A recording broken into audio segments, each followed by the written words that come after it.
Shalom, bien-aimés frères et sœurs dans le Seigneur. Jésus enseigne en ce jour du vendredi 2 juillet à travers l'évangile tiré de Matthieu 9, versets 9 à 13. Il enseigne qu'il est venu pour ceux qui sont malades, ceux qui ont besoin de médecins, c'est-à-dire ceux qui sont impurs, ceux qui sont pécheurs,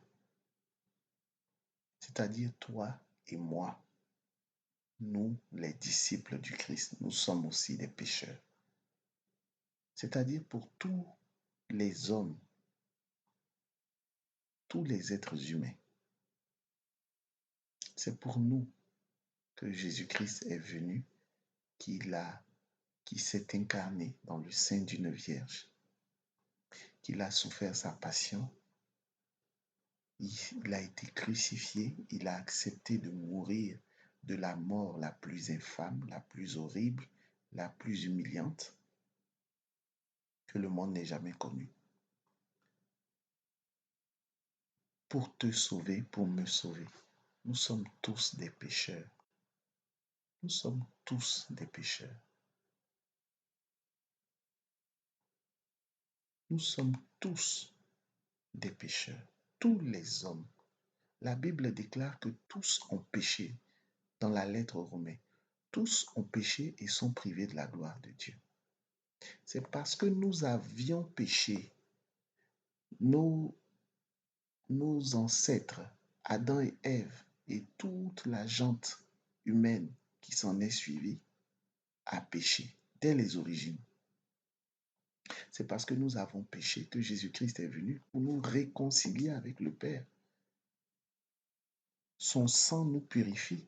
Il a accepté de se donner en sacrifice, de donner sa vie, de laisser verser son sang pour que toi et moi, nous soyons sauvés.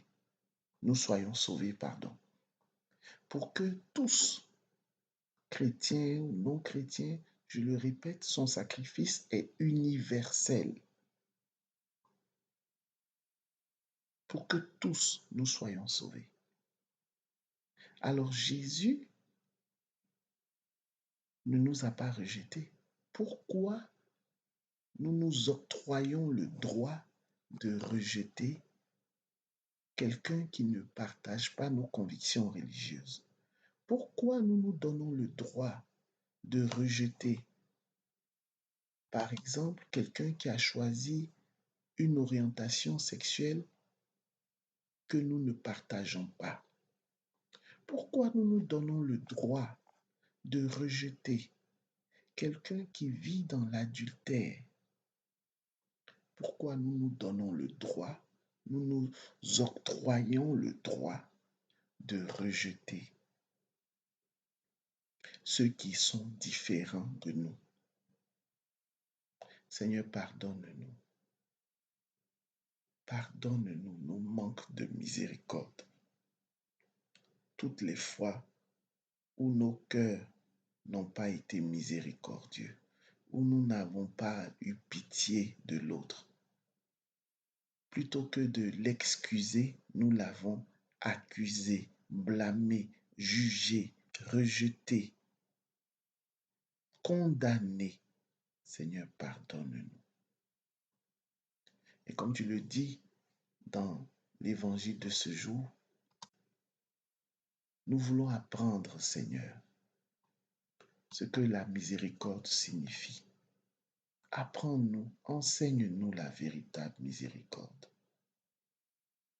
afin de bâtir un monde meilleur pour la gloire de ton Saint-Nom, afin que les œuvres du royaume progressent, afin que ton nom soit proclamé dans les cœurs, dans les vies de tout un chacun. Amen.